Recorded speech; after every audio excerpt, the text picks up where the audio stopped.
Hi, I'm Chris Giamo, and at TD Bank, we believe all citizens need to be informed about the important financial issues that affect their daily lives.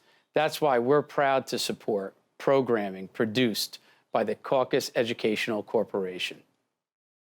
Funding for this edition of One-on-One with Steve Adubato has been provided by the Russell Berry Foundation, Horizon Blue Cross Blue Shield of New Jersey, TD Bank, RWJ Barnabas Health, PSC&G, committed to providing safe, reliable energy now and in the future. The Healthcare Foundation of New Jersey, founded by the Jewish community, and by Caldwell University. Promotional support provided by bestofnj.com, all New Jersey in one place. And by New Jersey Monthly, the magazine of the Garden State, available at newsstands.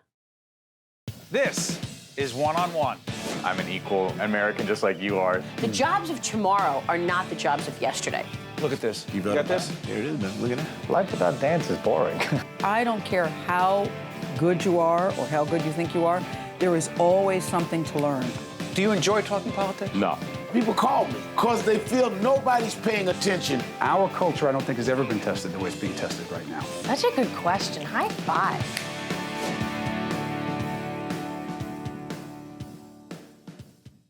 If I wasn't at the LifeTown program, I'd be out in the boxing with probably getting hot by with my boys. I don't know. I'd be in the street jeopardizing my life. Being hit instead of being out there, somebody drop out the street, get hit. Somebody else just standing there like, it's crazy out there. Programs like this keep me alive. I wanted to create a space where that wouldn't be an issue. So we have music, we have video games, we have basketball, we have badminton, we have countless board games, a whole bunch of stuff for the kids to do, but mainly just be safe and have a nice hot meal for them to during these hot summer nights. Absolutely amazing. We are joined by our friend Akbar Cook, principal Westside High School in beautiful Brick City, Newark, New Jersey. How you doing? How you doing, Steve? We just found out that we were at the same high school. Yes, sir. Essex Catholic. Yes, same time. We were there sir. at the same time? You know. Stop joking. See, why you got to be like that? Hey. By the way, I also want to make it clear that you succeeded an extraordinary guy who was a mentor of mine, Mr. Potts, yes. Nathaniel Potts. Yes.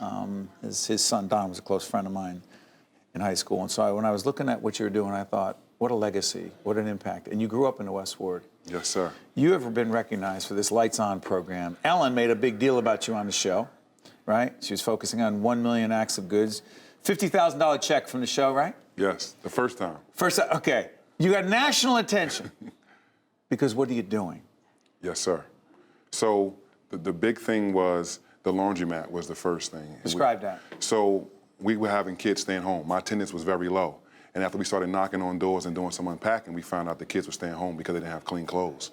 So what better way for me to remove that barrier than to put a laundromat in the school? I didn't know it was going to be so much politics in getting it done, but once it finally got done, we've been doing so many loads of clothes now, and my attendance has went up 10%. So we've removed that barrier, and now we're moving in the right direction. Principal Cook, why do you do this?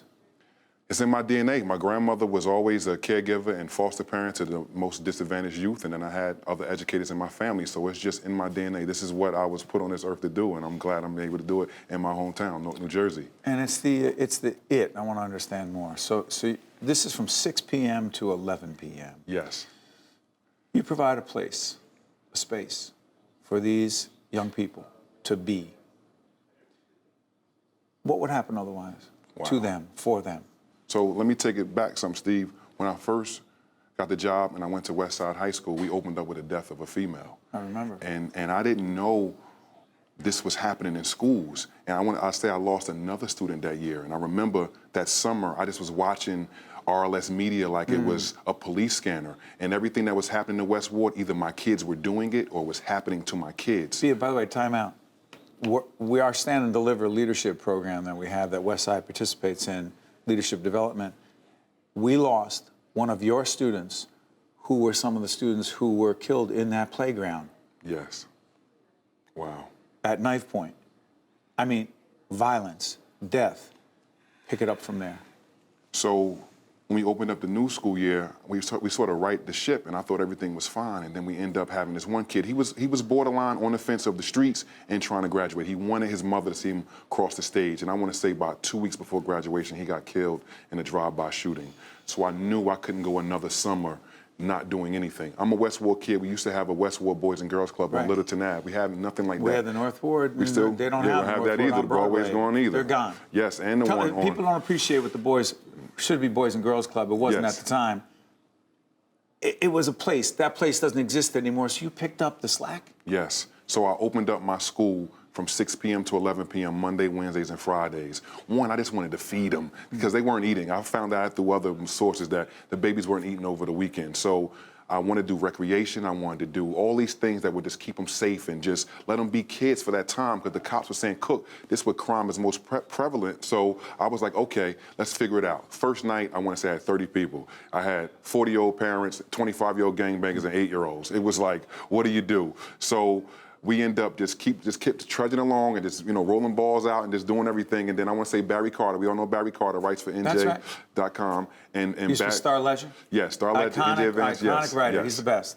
So he did a spread on the LifeTown program. I remember. And when it came out, we went viral. I started averaging about 150 kids a night. Yes. And I want to say the last night, Steve, we had 278. It was my most thus far. And I had a big old celebration. Ice cream truck come out, and one of my baby girls came out, gave me a high five, got some ice cream, ate it. She was later killed that night on 12th Street by a stray bullet. That night? That same night. So it drove home the point that I didn't have enough stuff for the ladies. So I went back to my alumni association and said, look, can we do something during the school year on Fridays? Not just wait till the summer to save these kids. Let's do something during the school year. So we started opening up Lights On Fridays, every Friday night during the school year, but now it's a more emphasis on the ladies. The henna tattoos, the makeup, and now I started averaging 350 participants with more emphasis on the ladies. And the ladies were coming out, and I haven't lost any more kids to gun violence since we did that, and that was 3 summers ago. So it's been 4, this will be my 5th summer coming up, and we've been just trudging along, averaging about 250 every night, including the last Friday night, sir. You've just picked us up. This is part of our Making a Difference series. If you're listening on audio right now on the podcast, this is Akbar Cook, principal of Westside High. How long have you been the principal? I've been the principal since August. I was a vice principal 4 years prior to that. So here's the thing I'm curious about. The young people we're talking about, that the vast majority of people watching us right now may care about, but they can't relate to directly. Explain to folks what they want and what they need from all of us. My school is 100% free and reduced lunch. That means most of my population comes from poverty.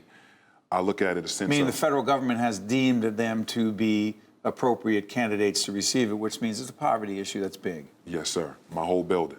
I have a lot of immigrants coming from Africa at this time as well. So I have this mixture of kids who are parentified. I didn't know that word until I got to the West Side. They are taking care of their siblings because either their parents are working on these odd jobs or the parents are not even there at all. So my kids have to take their siblings to school, walking across town, then get to me by 10 o'clock on most days they need. So we have to look at the child holistically now. Like, it's building them up. It's like this ground roots level, and that's what we've been doing, just trying to love on them and just be that person for them, because in most cases their parents are not there. So that's what my baby looks like. Basics, that's it. You know, and when you're, we'll show some pictures of this. What happened with Ellen? Help us understand that. Ellen Degeneres. I mean, she doesn't have a show as big as this, but we know who she is. Yes. So when the news got out about the laundromat, I had took a little video. I was happy to see myself on TV, Steve. I'm not you. I'm not used to being on here, right? Well, so, Ellen didn't ask me. She asked you. I'm just saying. So I took that little video and I put it on Instagram. And it made it all the way to Burbank, California. Stop. People saw it and they invited me out. The first time, I was out there twice, Steve. What was it like? It was the scariest thing I ever did in my life. Why? Because you can't mess up. There's 50 million people watching, you know? What, at PBS you can mess up? No, I'm not. I'm a pro now. Now you're a pro. So when you were there with her, and she was talking about you in front of that audience and all that love. I was going to cry, Steve. This brother from Brick City was about to cry. If you look at me holding that money, I was like, oh my God, what am I doing here? It was just amazing, man. I was like, my grandmother's still alive. She's 90, and I'm like, my grandma's watching me right now. So that's what made it drove home more, the point even more, that grandma's watching. You know, it's one thing, the recognition you're getting for your work, but I also know that you know it's not about you, it's not who you are. What message do you have for other principals and other leaders who interact with young people, particularly in our inner cities right now? This is the new normal for education, urban education. These kids need us more than ever. Child protective services tend to care more about the elementary babies and the middle school kids, but they forget about the high school kids, and those are my babies. So please don't forget them. They need us more than ever. They're really going through this social media kick. Is there bullying going on there too? Absolutely. Really? Absolutely, and it's through social media, so it's the gift and the curse. I mean, it's cyberbullying? Absolutely, absolutely. How do you manage that? I hate to open up this Pandora's box. How are you dealing with that as well? Well, we removed one of the barriers. He was bullying because the kids weren't clean, so I removed that barrier. And then you got to come hard on the offenders. You got to really come hard and say this is a no nonsense, like zero tolerance. Absolutely. Right. So we've been not only worrying about the negative behavior, but building up the kid. We want them to have that pride to go to the board and be that kid that we thought they could be. So just trying to attack it that way and doing other things with the phones. You know, finally, your grandmother's proud of you, but I want to also say. We're taping in Brick City in Newark at NJTV. Wow. You are of the city. Yes, sir. We share the same high school in the city, except neither one of our high schools don't even exist anymore, no more, right? No more. But you're doing good work every day, and you're making a lot of people proud. Keep doing what you're doing. Thank you, sir. Can't imagine what it would be like if you weren't making a difference every day. That's all I know, sir. If not us, then who? Thank you very much. All the best. Same. All right. I'm Steve Adubato. That's Akbar. We'll be right back. To see more one-on-one with Steve Adubato programs, visit us online at steveadubato.org. If you would like to express an opinion, email us at info@caucusnj.org. Find us on Facebook at facebook.com/Steve Adubato PhD and follow us on Twitter at Steve Adubato. We are honored to be joined by Natasha Coleman, Senior Director of State Health and Primary Care Systems, American Cancer Society. That's the Northeast region. Good to see you, Natasha. Good seeing you too, Steve. How are we doing when it comes to the fight against cancer? You know, we made some great strides when it comes to cancer because of our research dollars and the funding. The American Cancer Society is the largest nonprofit of funders for researchers. But when it comes to screening and getting our residents here in New Jersey screened and preventing cancer, we could always do better. So, listen, anyone dealing with cancer, it's real, and your family's dealing with it, and we wish you nothing but the best in your recovery. But people are often saying, Steve, make sure you ask which is the most prevalent, A, cancer, and B, the most dangerous. First of all, is that I hate to say a good question. Is that a good question to ask? No, it's a good question. I know why people ask it. But what we say is, listen, 2/3 of all cancers can be prevented. Say that again? 2/3 of all cancers can be prevented because of our healthy behaviors and behavior changes. So keeping a healthy lifestyle, elimination of all tobacco use, getting screened for your screenings, your checkups, talking to your health provider about screenings will really get you in the roles of preventing cancer, of reducing your risk of getting cancer. And that's a lot what's going on. By the way, the 24-hour hotline is going to be up. You'll see the 24-hour hotline right there. So talk to us about a few initiatives. The Making Strides Against Breast Cancer. What is that initiative? So that's our 5K walk. It's our national initiative to raise awareness around breast cancer. And it's really an opportunity for us to let breast cancer patients, caregivers, and the family members know they do not walk alone. So it's a 5K walk. We have them all across the country. Here in New Jersey, we have 8 Making Strides Against Breast Cancer walks. And we bring thousands and thousands of supporters to walk every Sunday. Whoa. Yep, in October. October is National Breast Cancer Awareness Month, and that's when you'll see the world turn pink, and we really say that that's an opportunity for us to let breast cancer patients know and their family members know they're not walking alone. Relay for Life. Yeah. Relay for Life is our signature event. It's our signature fundraising event. It's for all cancers. And what we say is, cancer never sleeps. So some events are overnight, some are 12 hours, some are 6 hours, but it's an opportunity for us to say that we are fighting back to cancer. We are making this an issue. For the American Cancer Society, our mission is saving lives, celebrating lives, and really leading that fight. I'm curious about this. One more, a couple quickies here. Yeah. I keep reading about Hope Lodge. Yes. So Hope Lodge is our lodging opportunity. It's our lodging services. It's a free lodging service for patients and their family members to stay when they're seeking treatment outside of another city. Why is that so important? It is important because when they're seeking treatment in major cities like Boston, New York City, Philadelphia, and most of these treatment services are weeks, sometimes months. Right. So to find lodging that is free, It's free. It's free. How does that happen? It's free. So these are opportunities, these are services that the American Cancer Society funds, and because of our research dollars, because of our fundraising opportunities, we're able to provide Hope Lodge services. So it's a home away from home is what we say. The other piece of this that I keep reading about is transportation. Yeah. I'm like, what does transportation have to do with this whole fight against cancer? Yeah. When we speak to our healthcare providers, we understand that it's access, and one of the barriers to getting patients to and from treatment is transportation.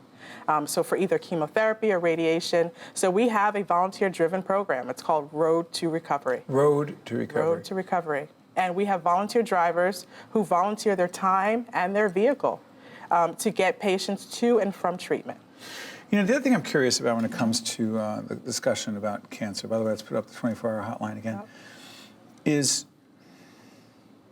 first of all, everyone's been touched in one way or another. I know it sounds like a cliche, but it's true. The other thing is the psychological and emotional issues connected with just the word cancer. And for me and others who, you go for a test, and the anxiety about it, and for those who've had to face a prognosis, a test result that it can be shocking. What kind of progress, I have a question here, I promise, Natasha. What kind of progress have we made, if at all, in the way we are hearing the word cancer and responding to it? Yeah. I think the diagnosis with cancer, it's not a standalone issue. It becomes a full, comprehensive cancer program, cancer care. And so the patient is not alone. So it's not just the oncologist, it's a full cancer team. So we know it's overwhelming, and the opportunity really is to engage the entire family. So it's not just the patient, it's their caregiver, it's their family members. So they're all part of that journey when it comes to their cancer diagnosis. The American Cancer Society does, in fact, offer those emotional supports? We do. Yep, so we do. So we have a 24/7 hotline, 1-800-227-2345.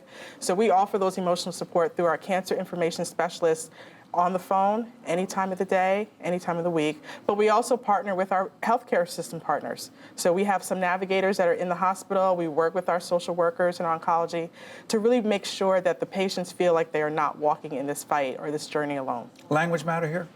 No, of course not. No. Yeah. In terms of someone's ability to speak English, how do you deal with that? So we have our cancer information specialists on the phone that are bilingual, who speak multiple languages. So if anyone wants to call the American Cancer Society, they can reach and speak to a specialist in their language, or we connect them with a language line. But I think at the hospitals and our healthcare system partners, there are available resources to them when language is a barrier. Before I let you go, we did hear about you again through our friends at Horizon, major underwriter of public broadcasting of what we do, and as well as NJTV News. What's the connection with them? Yeah, so Horizon Blue Cross Blue Shield of New Jersey have been a long-time partner with the American Cancer Society. It's the entire organization, but includes the foundation as well too. For over 20 years, we've been a partner. A few years ago, they came to us and they said they wanted to choose the American Cancer Society as their priority organization, elevate the partnership that we have, and making sure that both their members and their employees understand the importance of cancer screening and cancer awareness. Natasha Coleman. Thank you. Is Senior Director of State Health and Primary Care Systems, the American Cancer Society of the Northeast region, which covers? Maine to Maryland. I want to thank you for what you're doing every day. And by the way, that's why we made sure that hotline was up. Hopefully you use it to get more valuable information. Thank you, Natasha. Thank you. This is One on One. We're coming to you from the NJTV Agnes Vera studio. We'll be right back after this. To watch more One-on-One with Steve Adubato, find us online and follow us on social media.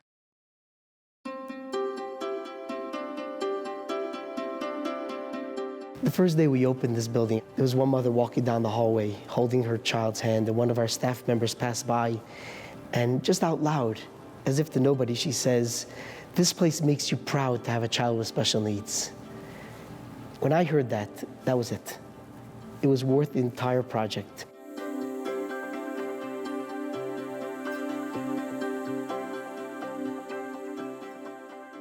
Now, we are familiar with you, both of you, in your work, your extraordinary work, particularly dealing with those with special needs, teens and children, through the Making a Difference Awards, the Raspberry Foundation Making a Difference words. Tell us, Rabbi, what this location is and why it's so special.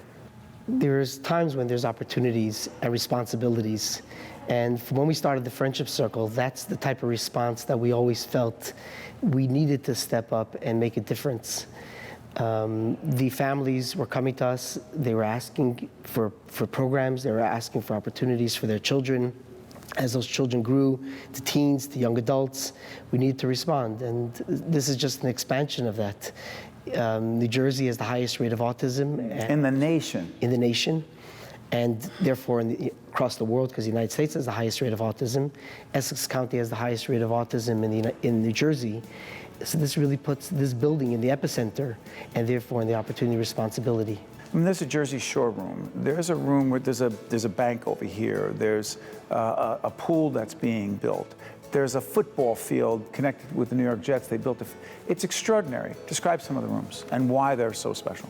We really wanted to give these children an opportunity to have what they really need. So every room is... What do they need? They're, it's different than your typical child. You could put them in any room and kind of set up a location for them and, teach them the skills. But for these young individuals, they need everything to be perfect for them so that they really feel at home and at ease, and they could learn those skills that they need. So, for example, when I was in the gym, you said to me, Rabbi, that it's soundproof because? The echo. We have a special ceiling and wall panels, so there's no echo, because a lot of the individuals have sensory issues and sensitivity to gym, and therefore they can't participate in sports in a regular gym. So here we're going to have a basketball league with all the area schools, and all kids will feel comfortable participating in those sports. What about the theater that we saw? Is there something different about that theater as opposed to any other theater? It's fully accessible, the stage, and even the control booth, because there's going to be young adults who will be running the control booth during shows, movies, plays performances will put on. We're going to be partnering with an organization to create interactive plays that they will then be able to go put on performances in larger theaters as well. So in this village, you're going to have banks who are going to send their tellers here to be tellers in our bank, and similarly with all the different spaces, so that the real world comes here and they meet together and they experience life together. Children will have programs together in this facility. So all of that creates an environment for what happens in LifeTown, really mimics and therefore empowers what will happen out in the real world.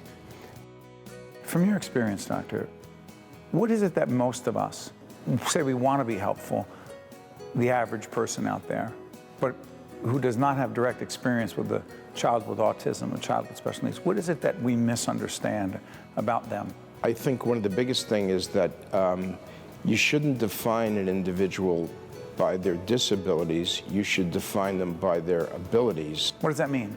Just because an individual may have a disability, that doesn't mean that they can't learn and they can't do other activities if you give them the proper accommodations and supports. LifeTown offers an opportunity for children who are way too often isolated to not just experience life in a more vibrant way, but the idea of interacting with others, as you say, normal teens who do not have these issues.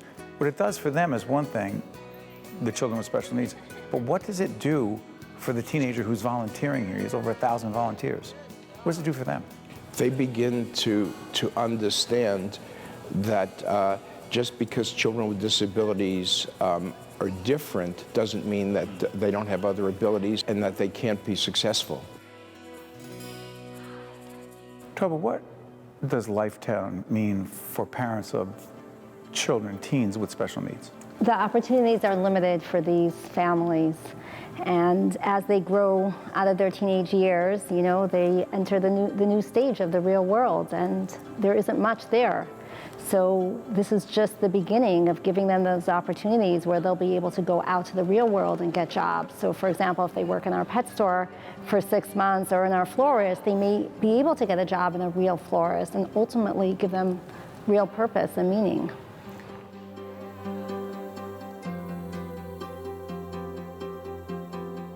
Barbara, tell us about Jonathan. Jonathan is a very active, lively, energetic, social adult with special needs who's been involved in the special needs Friendship Circle program. Since Friendship Circle is part of what's going on here. he was one of the first 5 children who were involved in the Friendship Circle. Jonathan being 28, finding important, valuable, meaningful activities for Jonathan more difficult after a certain age? Once a child ages out of the school system at 21, there are adult programs for them during the day, but as far as their social activities and their after-school or after-work activities, they're limited. LifeTown offers a lot of opportunities, and I was particularly involved in helping to encourage and develop programs that will be beneficial to the adults with special needs. What has that meant for you and your family? It's remarkable. I think we're very, very blessed to have this as part of our community, and particularly to be a part of this system as it has evolved in so many different ways. The folks here at LifeTown, they were recognized by the Raspberry Foundation, the award for making, one of the awards for making a difference. How much of a difference is being made here? Will be made here as well. What's most remarkable is that initially this started as just an idea, and together with the support of the community, many families with special needs, we've all come together, and this has become a hub where we all feel comfortable and we can continue to support one another and know that our children are being taken care of. Scale from 1 to 10, final question, how happy is Jonathan when he's here? Oh, I think it's well beyond 10.